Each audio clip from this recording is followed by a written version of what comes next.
भानुकरचे clients असे असे दुःखी आणि काळजीत आहेत, जणू कोणीतरी त्यांचं आपलं कोणीतरी नात्यातलं मेलं असावं. यांच्या बोलण्यावरून एक गोष्ट तर लक्षात येते सर, की हा भानुकर यांना उपाय देण्याच्या नावाखाली यांच्याकडून पैसे उकळत होता. ज्योतिषाच्या नावावर बिझनेस. आणि कोणीतरी त्याच्याच धंद्यामध्ये त्यालाच मात दिली. हा साळुंके बोल. काय? याचे सगळे ऑर्गन्स आधी तर अचानक एकाच वेळी कंजेस्ट झाले आणि मग कोलॅप्स झाले. सगळ्यात आधी लंग्स. सध्या तरी गॅस्ट्रोचे सिम्पटम्स आहेत. याला डायरिया किंवा किंवा मग नॉशिया झाला असेल. मग अचानक त्याच्या शरीरात विचित्र अशी जळजळ व्हायला लागली आणि मग याच्या शरीरातले सगळेच्या सगळे सेन्सेशन नम व्हायला लागले. सगळ्यात आधी त्याची जीभ, मग तोंड आणि मग बाकीचे सगळे अवयव हळूहळू कोलॅप्स व्हायला लागले.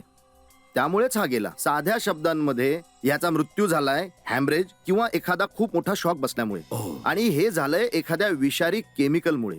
आणि ते केमिकल कोणतं आहे ते अजून तरी कळलं नाहीये. मग ते कधी कळेल? लवकरच कळेल. ठीक आहे. पूर्ण एपिसोड पाहण्यासाठी आत्ताच डाउनलोड करा अल्ट्रा झकास मराठी OTT ऍप.